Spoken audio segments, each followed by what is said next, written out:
Deməli, Məhəmməd, bu gün sənlə tənasübün əsas xassəsinə aid misallar işləyirik. Tənasübün əsas xassəsini biz demişdik ki, kənar ədlərin hasili orta ədlərin hasilinə bərabərdir. Doğrudur? Bəli, müəllim. Ay, sağ ol. Bax, 10-cu misalda bizə bir dənə tənasüb verib. Deyib ki, buradan məchul hərfi tap, yəni A-nı tap.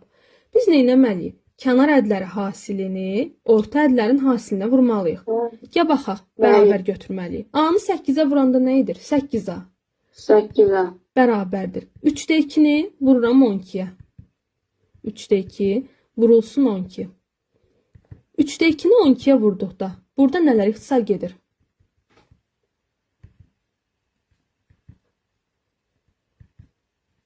3-dən nə ixtisar gedir, Məhəmməd?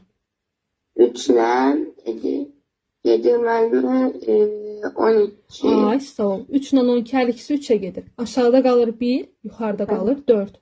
4-ü 2-yə vurduqda neçə edir?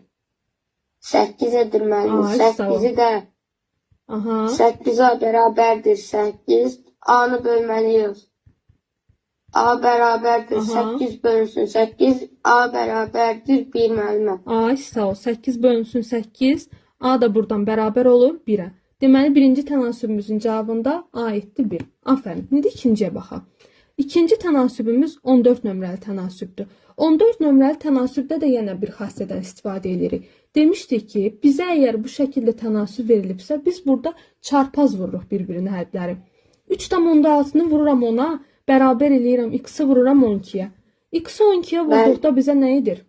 12x ilə. 12x Ay, edir. sağ ol. Yazıram ki, 12x bərabərdir. 3,6-nı ona vurduqda nə edir? 36 edir. Ay, sağ ol. İndi 12x bərabərdir 36. Vuruq, hasil. Məchul vuruğu nətər tapırdıq? 12-yə bölməliyəm 36-yə. Bu da edir 3 müəllimə. Bəlkə tərsinə X olar. bərabərdir 3. Bəlkə tərsinədir. Demişdik ki, cavabı x-in qabağındakına bölürük. 36-nı bölürük x-in qabağındakına 12-yə. 36-nı 12-yə böldükdə isə edir.